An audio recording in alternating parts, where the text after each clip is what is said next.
ನಶೆ ಡ್ರಗ್ ಮುಕ್ತ ಮೈಸೂರು ನಿರ್ಮಾಣಕ್ಕಾಗಿ ಒತ್ತಾಯಿಸಿ 2026 ಜನವರಿ 12ನೇ ತಾರೀಕು ಮೈಸೂರಿನ ಜನಪ್ರಿಯ ಕನ್ನಡ ಹೋರಾಟಗಾರರಾದ ತೇಜಸ್ವಿ ನಾಗಲಿಂಗಸ್ವಾಮಿಯವರ ನೇತೃತ್ವದಲ್ಲಿ ವಿವಿಧ ಸಂಘಟನೆಗಳು ಜೊತೆಗೂಡಿ ಒಂದು ದಿನದ ಧರಣಿ ಸತ್ಯಾಗ್ರಹವನ್ನು ಹಮ್ಮಿಕೊಂಡಿದ್ದಾರೆ.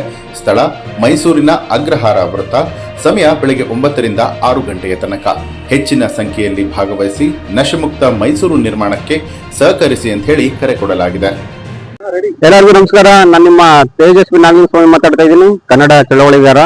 ಏನು ನಶೆ ಮುಕ್ತ ಮೈಸೂರು ಅಭಿಯಾನಕ್ಕೆ ಜನವರಿ 12ನೇ ತಾರೀಕು 2026ರಂದು ಕರೆ ಕೊಟ್ಟಿದ್ದೀವಿ. ಅದೇ ದಿನ ನಗರದ ಅಗ್ರಹಾರದ ವೃತ್ತದಲ್ಲಿ ಒಂದು ದಿನದ ಧರಣಿ ಸತ್ಯಾಗ್ರಹ ಹಮ್ಮಿಕೊಂಡಿದ್ದೀವಿ.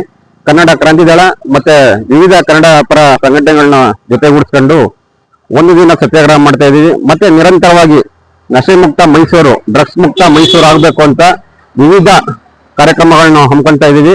ನಮಗೆ ಹೆಚ್ಚಿನ ರೀತಿಯಲ್ಲಿ ಜನತೆ ಸಹಕಾರ ಕೊಡಬೇಕು ಅಂತ ಈ ಮೂಲಕ ಮನವಿ ಮಾಡ್ಕೊಳ್ತಾ ಇದ್ದೀವಿ.